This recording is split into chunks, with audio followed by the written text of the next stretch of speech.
Hello everyone, आज हम करेंगे मोशन अलोंग अ प्लेन का एक क्वेश्चन। तो ये क्वेश्चन कहता है अगर रिजल्टेंट है दो फोर्सेस का 20 न्यूटन और जो एक फोर्स है वो 10√3 न्यूटन है और जो दोनों फोर्सेस के बीच का जो थीटा एंगल है वो 30 डिग्री है, तो हमें बताना है कि दूसरे फोर्स की वैल्यू क्या होगी।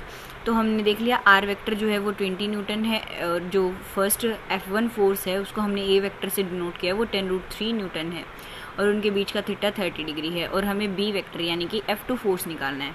तो हमें पता है आर वेक्टर जो होता है वो ए वेक्टर प्लस बी वेक्टर होता है। जब हमें बी वेक्टर निकालना है तो मैं आर माइनस ए कर सकती हूँ।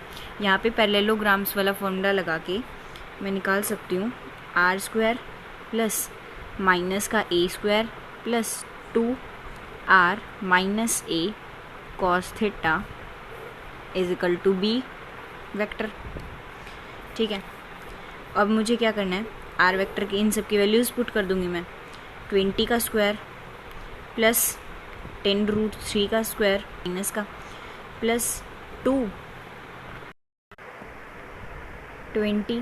इंटू माइनस 10√3 और कोस 30 की वैल्यू जो होती है वो होती है √3/2। ठीक है, अब इसको कैलकुलेट कर लेंगे। जब हमने इनकी वैल्यू सॉल्व की तो 20 का स्क्वायर 400 और 10√3 का स्क्वायर 300, माइनस था तो माइनस का स्क्वायर प्लस हो जाता है और जब हमने इनको कैलकुलेट किया तो -600 आ गया। अब ये 700 और -600 अंडर दी रूट 100 आ गया। अंडर रूट 100 को मैं 10 लिख सकती हूँ।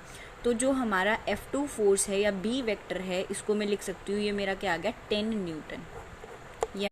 तो जो आंसर होगा, जो क्वेश्चन में पूछा था ना कि सेकंड फोर्स की वैल्यू क्या है, तो हमारा आंसर होगा the value of second force is 10 Newton. Thank you and subscribe for more.